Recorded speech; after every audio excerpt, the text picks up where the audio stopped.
4 मई 2025 जिस दिन का है बेसब्री से इंतजार, क्योंकि इस दिन ही हमारा जो है नीट एग्जाम होने वाला है, जिंदगी बदल देने वाला है एग्जाम। और इस 4 मई को आज से और एक्यूरेटली और 100 डेज बचा है, क्योंकि बहुत महीने 8-9 महीने तक तो आप इसके पीछे जान झोंके ही अपना। और 100 डेज पे आप क्या स्ट्रेटेजी बनाए कि नीट 2025 जो है आपका जिंदगी बदल दे भाई। और इस नीट में आपका सिलेक्शन हो जाए, जो 12 में है अभी, जो बोर्ड एग्जाम से बिजी है उन लोगों का फास्ट अटेम्प्ट में ही क्रैक हो जाए, और जो रिपीटर बच्चे हैं और एक साल रिपीट ना करने पड़े। तो कैसा एक स्ट्रेटेजी बनाए जो कॉम्प्लीटली जो है हमें नीट क्रैक करने में हेल्प करें। ऐसे तो आप लास्ट 8 या 9 महीने तक तो अपना जान झोंक रहे हैं, लेकिन अभी जो टाइम है ना, जो इंटरमीडिएट टाइम भी खत्म हो गया। 3 फेज होता है, पहले तो पावर प्ले वाला, उसके बाद इंटरमीडिएट वाला और उसके बाद स्लॉग ओवर वाला। अभी लास्ट इंटरमीडिएट वाला फेज भी खत्म, अभी स्लॉग ओवर वाला चालू हो गया भाई, क्योंकि हर जगह लगभग अब पार्ट टेस्ट खत्म होने ही वाले हैं और फुल टेस्ट देने का जो टाइम है वो लगभग आ रहे हैं सामने। लास्ट 90-80 डेज आप जितना हो सके फुल टेस्ट दे। तो क्या स्ट्रेटेजी बनाए कि हमें इस बार नीट में सिलेक्शन हो जाए, टेस्ट सब कुछ के बारे में आज रिसोर्सेस क्या है, हम क्या क्या कर सकते हैं या क्या हमें करना चाहिए। हर एक बार जो मतलब लोग सिलेक्शन लेके जाते हैं वो 100 डेज में क्या क्या करते हैं, इस सारे चीज इस वीडियो में हम देखेंगे एक एक करके। तो पहले चलते कि सब कुछ जानने से पहले हमें जानना पड़ेगा कि इसका इंपॉर्टेंस क्या है, हम क्यों इतना चिल्ला रहे हैं भाई, और क्यों इसके लिए वीडियो भी बना रहे हैं, और क्यों ये स्ट्रेटेजी क्यों भाई। क्योंकि ये जो दिन है ना 4 मई, इसका इंपॉर्टेंस क्या है। आपका 4 मई में एक टाइमिंग रहेगा 2 बजे से 5 बजे, वो हालांकि वो 5:20 भी हो सकता है।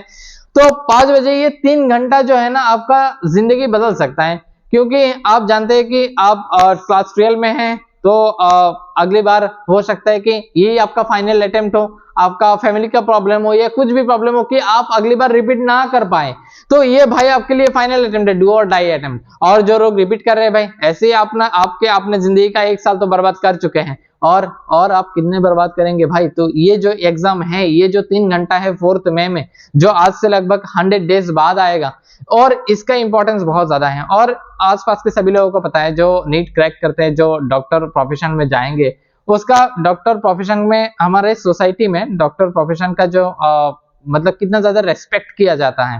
हालांकि सब प्रोफेशन में रेस्पेक्ट है, सब प्रोफेशन में ही जगह है भाई, लेकिन हमें सबको पता है कि क्यों डॉक्टर प्रोफेशन जो है बाकी सारे प्रोफेशन से थोड़ा अलग है।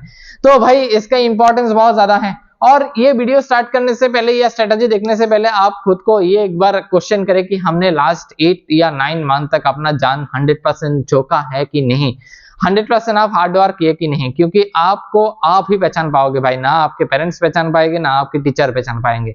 तो भाई कोई भी मतलब नहीं करना चाहिए बाकी 100 डेज में। और चलते हैं धीरे धीरे इस वीडियो की तरफ, मतलब स्ट्रेटजी की तरफ। मैं ये मान के चल रहा हूं कि आपका जो सिलेबस है 60% कंप्लीट है, क्योंकि लगभग मुझे पता है कि अभी भी सब लोगों का सिलेबस कवर अप नहीं हुआ है। तो ये मान के चल रहे थे कि 60% जो सिलेबस है आपका कवर्ड अप है। और अगर 60% भी आपका कवर ना होगा ना, तो वो आपके लिए बहुत दिक्कत वाली चीज है भाई, क्योंकि फरवरी का मंथ है और 100 डेज बचा है, उसमें आपका जो ये 40% भी मैं बोल रहा हूँ ना, ये कंप्लीट करना भी बहुत टफ रहेगा विथ 60% का रिविजन। लेकिन फिर भी मैं मान के चल रहा हूं कि आपका जो सिलेबस है 60% कंप्लीट है और 40% अभी आपको कंप्लीट करना है सामने। तो कैसे अप्रोच रहे कि हम कैसे सिलेबस को कंप्लीट करें। एक तो हमें जो रिवीजन, जो 60% टॉपिक जो हो चुका है, मैंने जो बोला है कि 60% टॉपिक, मैं मान लेता हूं कि 60% टॉपिक आपका कवर्ड है, उसमें से डेली आपको 1 या 1.5 घंटा देना पड़ेगा भाई। मैं स्पेसिफिकली बायो का एग्जांपल देके ये सारी चीजें मैं समझाऊंगा, लेकिन एज वेल एज आपको केमिस्ट्री और फिजिक्स में भी सेम अप्लाई करना है भाई, तब जाके आपको उसका रिजल्ट मिलेगा। ऐसा नहीं कि मैं बायो के बारे में बोल रहा हूँ मतलब आप 24 घंटे बायो लेके बैठ जाओ भाई। मैं बायो का ट्यूशन देता हूँ, इसीलिए बायो के बारे में बोल रहा हूँ। ऐसे सेम वॉइस आप केमिस्ट्री और फिजिक्स में भी अप्लाई करें, आपको रिजल्ट मिलेगा। रिवीजन जो टॉपिक हो गया ना 60% टॉपिक, उसको आप नहीं भूलना है, क्योंकि आप भागेंगे कि वो 40% तो मेरा बचा है, 40% मुझे कंप्लीट करना है। तो उसके बाद जब 40% कंप्लीट होगा तो बचा रहेगा जो 60% पुराना था, वो आप भूल गए। तो फिर से वही बात, आप 40% मतलब याद है, 60% आपका बचा है अभी भी। तो ये नहीं, ये गलतियां नहीं करना चाहिए। जो सब लोग ये गलतियां करते हैं, जो सिलेबस जो कंप्लीट नहीं होता है उसके पीछे भागता है भाई। जो हुआ है उसको रिवीजन के पीछे बहुत कम लोग भागते हैं, जो भागते हैं उसके सिलेक्शन होते हैं भाई। क्योंकि सबसे इंपॉर्टेंट जो चीज है ना हमें नीट ट्रैक करने से पहले, वो है रिवीजन। रिवीजन आप जितने से जितने ज्यादा भाई रिवाइज करोगे पुराने टॉपिक्स को, उतना वो ताजा रहेगा भाई। लास्ट में उतना दिक्कत नहीं रहेगा। लास्ट से एक दिन पहले आपका एक चैप्टर भी बचा है ना, वो आप देख ले जा सकते हैं, लेकिन उस दिन मतलब लास्ट डे में अगर एक चैप्टर बचा है वो आप देख के जा सकते हैं, लेकिन पुराने टॉपिक्स अगर भूल गए तो वही दिक्कत वाली बात भाई। रिवीजन जो है 60% टॉपिक्स का रिवीजन डेली करना है। कैसे भाई? 1 to 1.5 आवर्स, इससे ज्यादा नहीं। लो वेटेज जो चैप्टर है, जैसे माइक्रोस इन ह्यूमन वेलफेयर वाला चैप्टर, जैसे आप मान सकते हो फ्रॉग, उसमें एक घंटे से ज्यादा आप नहीं लगा सकते भाई, क्योंकि मैं मान के चल रहा हूं कि वो जो है आपके कवर्ड टॉपिक है। कवर्ड टॉपिक मतलब आपके जहां से भी उधर के क्वेश्चन आए ना, आपको बस मतलब हो जाएगा ऐसे ही। तो और जो हाई वेटेज जिसमें वेट थोड़ा ज्यादा है, जैसे एनिमल किंगडम, माइक्रोसिन, molecular basis of inheritance, principle of inheritance and variation, evolution, ऐसा जो फोटोसिंथेसिस, ऐसा जो चैप्टर है ना, उसके पीछे आपको 1.5 घंटे से ज्यादा नहीं लगना चाहिए भाई टाइम, ठीक है। और उसके बाद जो सिलेक्टेड चैप्टर है, अभी जो बचा हुआ चैप्टर है उसको आप करना होगा सिलेक्शन। सिलेक्टेड चैप्टर मतलब सिलेक्टेड चैप्टर पढ़ के जाओ नहीं भाई, सिलेक्टेड चैप्टर मतलब आपको खुद से सिलेक्ट करना है कि हमें कौन से सिलेबस बचा है, उसमें हाई वेटेज चैप्टर कौन सा है और स्मॉल वेटेज चैप्टर कौन सा है। हाई वेटेज जो चैप्टर है बचा है अभी लगभग मान लीजिए कि आपका एनिमल किंगडम बचा है। एनिमल किंगडम में आपको देना है 3 आवर टू 4 आवर। ऐसे 3 आवर टू 4 आवर में तो मतलब कंप्लीट नहीं होता, मुझे भी पता है एनिमल किंगडम, लेकिन अभी आप एनिमल किंगडम बिल्कुल नया पढ़ रहा है, वो तो हम मान नहीं सकते ना। पिछले कोई 2 या 3 महीने पहले या 4 महीने पहले आप एक बार तो एनिमल किंगडम को रिवाइज दे ही चुके हैं। तो मान लीजिए कि अभी आपको कुछ याद नहीं है, लेकिन थोड़ा सा आइडिया भी है, फिर भी आपको कंप्लीट करने के लिए उसमें 3 to 4 आवर्स आपको देना होगा। उससे ज्यादा मन करे तो भाई आपका कंप्लीट नहीं हो रहा है तो दे दीजिए 5 घंटा या 5.5 घंटा। उसके बाद उससे रिलेटेड जिस चैप्टर को, जिस हाई वेटेज चैप्टर को आज रिवाइज देंगे, जो आपके लिए नया है, ठीक है, रिवीजन के आप कवर्ड चैप्टर में डालेंगे इसको रिवाइज देके, उसके साथ कंप्लीट ये 4 to 4.5 आवर्स या 5 आवर्स कंप्लीट पढ़ने के बाद 1.5 से 2 आवर्स आपको इसके पीछे प्रैक्टिस के पीछे भी लगाना है। मैंने बहुत दिन पहले एक वीडियो भी अपलोड किया हुआ था, how to get 360 out of 360 in biology. उसमें मैंने प्रैक्टिस के ऊपर बहुत मतलब बोले थे कैसे हम प्रैक्टिस करें, कैसे यूटिलाइज करें टाइम को, विथ प्रैक्टिस कैसे प्रैक्टिस किया जा सकता है। और स्मॉल वेटेज चैप्टर है, मान लीजिए आपका बचा है अभी रेस्पिरेशन, या मान लीजिए ह्यूमन फिजियोलॉजी का किसी छोटा एक chapter breathing and exchange of gas आपका बचा है, तो उससे 2 to 2.5 आवर्स से ज्यादा आप नहीं, मन चाहे तो 3 आवर्स तक भी आप दे सकते हैं, ठीक। और वो भी सेम कंप्लीट करने के बाद 1 to 1.5 आवर जो है आपको प्रैक्टिस के पीछे डालना है। क्योंकि आप प्रैक्टिस करेंगे सिर्फ एनसीईआरटी रट के बस रख देंगे, प्रैक्टिस नहीं करेंगे तो आपको समझ में नहीं आएगा। प्रैक्टिस करेंगे, गलतियां निकलेगा, आपका और भी कॉन्सेप्ट क्लियर होगा, तब जाके आपका जो रिविजन है वो कंप्लीट होगा। उसके साथ साथ आपको क्या करना है भाई, ये तो नया जो चैप्टर है, एक दिन में मान लीजिए आप इस डेली रिवीजन वाले जो कवर्ड टॉपिक है 60% टॉपिक है, उसमें से आप किसी चैप्टर उठाएं, उसमें आप 1 घंटा लगाएं स्मॉल वेटेज वाला। उस दिन आप सिलेक्ट कर लीजिए किसी हाई वेटेज वाले चैप्टर जो आपके कवर्ड नहीं हुआ है, और उसमें लगा लीजिए 5-6 घंटा, सारा कुछ प्रैक्टिस मिला के, तो लगभग 6 घंटे में आपका जो है बायो का एक दिन का रिवीजन प्लस नया वाला टॉपिक जो है कवर्ड हो गया। जिस दिन आपका जिस कवर्ड टॉपिक में आप किसी हाई वेटेज वाले चैप्टर को चुनेंगे, उसमें आपको लगेगा आपका 1.5 घंटा या 2 घंटा। उसके बाद किसी स्मॉल वेटेज वाला नया चैप्टर सिलेक्ट कर लीजिए जिसको आपको देना है रिवीजन और कवर्ड टॉपिक में डालना है, उसमें लगा लीजिए आप 3 घंटा, तो फिर इधर 4 या 5 घंटे के बीच में आपका जो है एक दिन में बायो का कंप्लीट हो गया। ये हो गया आप जो बचे हुए जो सिलेबस है उसको कैसे आप रिवाइज कर सकते हैं, और नया जो 40% मैंने बोला जो कवर्ड टॉपिक जो रह गया है उसको कैसे कवर्ड टॉपिक में आपके कंट्रोल में आप ला सकते हैं। उसके बाद रिसोर्सेस, ये सब रिवीजन और जो भी है इसके लिए आप रिसोर्सेस क्या है, रिसोर्सेस फर्स्ट जो हमारे लिए गीता है वो कौन है भाई, एनसीईआरटी। उसके बदले आप इस टाइम में आप 100 डेज ही बचा है, उसके बदले कोई भी आप मटेरियल्स अभी क्या ही फॉलो करें, आप उसका टाइम ही नहीं है, आप एनसीईआरटी रीड करें। एनसीईआरटी जितने से ज्यादा जितना हो सके आप एनसीईआरटी रीड करें। क्लास नोट, क्लास नोट मतलब कौन सा क्लास भाई, स्कूल का क्लास बिल्कुल नहीं। आप जिस भी टीचर के पास जाते हैं, जहां पे भी आप जाते हैं, उधर तो नोट्स तो बनाता है ना, उस नोट्स को रिवाइज करें after the revision of NCERT, NCERT revise करने के बाद। और उसके बाद आपने इतने टाइम तक कोई ना कोई शॉर्ट नोट्स तो बनाया होगा, हालांकि वो एनसीईआरटी में ही क्यों ना हो, उस शॉर्ट नोट्स को भी आपको रिवाइज करना है। एक मिस्टेक कॉपी आप अगर नहीं बनाए तो बना लेना चाहिए भाई अभी फुल टेस्ट के लिए।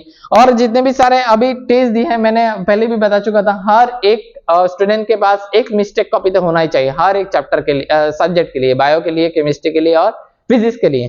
क्योंकि मिस्टेक करते हैं आप, उसके बाद वो गलती भूल जाते हैं, अगले टेस्ट में आप सेम ही गलतियां करते हैं। तो एक मिस्टेक कॉपी बनाइए, उधर वो लिख के रखे जिस टेस्ट में जहां पे भी आप वो भूल गए थे या गलत किए थे, उसके बाद वाला वो देख के जाए, तो फिर अगले बार से वो ना मतलब गलत नहीं होगा। उसके बाद आपका हाँ, ये टाइम होता है ना लास्ट 100 डेज पे, आप जितने भी जितना ज्यादा टेस्ट दे सके, हो या पार्ट टेस्ट हो या फुल टेस्ट हो, जितना ज्यादा टेस्ट देंगे आप उतना सिलेक्शन के करीब जाएंगे, ये होगा मुद्दा बात। क्योंकि फुल टेस्ट आप अगर फुल टेस्ट मैं अगर सजेस्ट कर तो आप एनटीएस ज्वाइन कर सकते हैं भाई, नीट टेस्ट सीरीज जो लुकास में स्टार्ट होने वाला है 10 फरवरी से। ये वाला फुल टेस्ट आप देंगे, आपका धीरे धीरे मार्क इंक्रीज भी होता जाएगा, और उसमें क्वालिटी क्या रहता है क्वेश्चन का वो तो सबको पता है भाई, और उसका रिजल्ट भी जल्द ही मिल जाते हैं, जो सबसे ज्यादा प्रॉब्लम होता है। टेस्ट तो आप देते हैं कि लेकिन रिजल्ट आपको नहीं मिलता भाई इधर उधर के टाउन के टेस्ट में।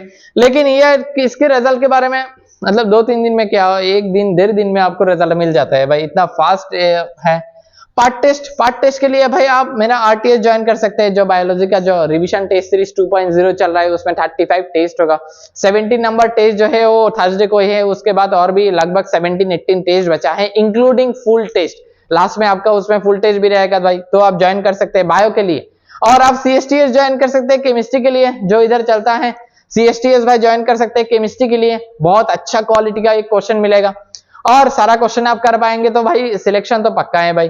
और फिजिक्स के लिए अगर कोई पार्ट टेस्ट चाहिए तो आप मुझसे कांटेक्ट कर सकते हैं भाई। और हाँ, टेस्ट देने के बाद सबसे इंपॉर्टेंट क्या चीज है, हम तो एनसीईआरटी भी रट के गए, सब कुछ सिलेबस भी कंप्लीट करके गए, लेकिन टेस्ट में जो है स्कोर नहीं आ रहा है। और सब लोग अभी क्या बात है ना, फरवरी से आपका फुल टेस्ट जो स्टार्ट हो रहा है, जो लोग अटेम्प्ट करने वाले हैं फुल टेस्ट, उनका सबका क्वेरी है कि भाई अभी तो मतलब सब जो एक साथ लाना टफ है, फरवरी में है 10 फरवरी के बीच या फरवरी में सब जो सारे टॉपिक है वो एक साथ लाना टफ रहेगा। तो हमारा अगर फुल टेस्ट में स्कोर जो है वो कम आएगा तो क्या होगा भाई, कुछ नहीं होगा। क्योंकि जो टेस्ट है, टेस्ट में आप ऐसे टारगेट बना के जाइए कि हमें आपको फुल टेस्ट अटेम्प्ट करने जाएंगे तो 1-2 चैप्टर का प्रिपरेशन थोड़ी ले जाएंगे, आप 6 या 7 या 8, 9, 10 चैप्टर का प्रिपरेशन लेके जाइए। उस टेस्ट में आप ऐसे ध्यान दीजिए कि हमने जो 10 चैप्टर हम करके गए, उस 10 चैप्टर से कोई भी क्वेश्चन आए वो गलत ना हो, बाकी का आप तो या तो है ही कुछ ना कुछ उसमें से आप देके जाइए, अगर स्कोर कम भी आए ना तो कोई गलत नहीं है। अगले टेस्ट जब देने आप आएंगे 10 चैप्टर प्लस नया 5 चैप्टर और रिवाइज करके आ जाए, 15 चैप्टर हो गया, उसके बाद अगले 15 + 5 ऐसे करते करते 4 या 5 फुल टेस्ट के बाद आपका जो फुल टेस्ट का सारा कंटेंट जो है आपके पास क्लियर होगा और पूरा बुक 11 + 12 आपका कवर होगा। ऐसे नहीं कि फर्स्ट टेस्ट में आपका 600 स्कोर आ गया और अगले टेस्ट में आपका 300 आ गया, ऐसे नहीं भाई। आप धीरे धीरे अपना स्कोर को इंक्रीज कीजिए भाई, ऐसे नहीं कि आपको ध्यान रखना है कि हमारा जो स्कोर है ना वो डाउन ना हो, बस 10 नंबर क्यों ना हो, 5 नंबर क्यों ना हो, बस इंक्रीज होता रहे बस।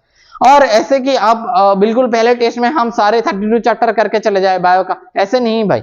आप पहले ध्यान दीजिए आपके कवर टॉपिक क्या है, उसके आपके ग्रिप किसके मतलब किस किस चैप्टर में आप ग्रिप है, 10-15 चैप्टर में आपका ग्रिप ऐसे ही होगा तो उस चैप्टर में ज्यादा से ज्यादा ध्यान दे, और बाकी कंटेंट तो आपको याद है ना, तो ऐसे नहीं कि आप मार्क ही नहीं कर पाएंगे। और गलत भी होगा तो क्या होगा, 1-2 फुल टेस्ट में नंबर कम आने से आपका सिलेक्शन नहीं रुकेगा भाई, लास्ट में एंड में अप्रैल के महीने में वो फुल टेस्ट का नंबर हो तब देखेंगे। लेकिन फरवरी से फुल टेस्ट स्टार्ट हो रहा है तो उसके लिए उतना मतलब उसमें नंबर कम आए तो उतना कोई चीज नहीं है भाई।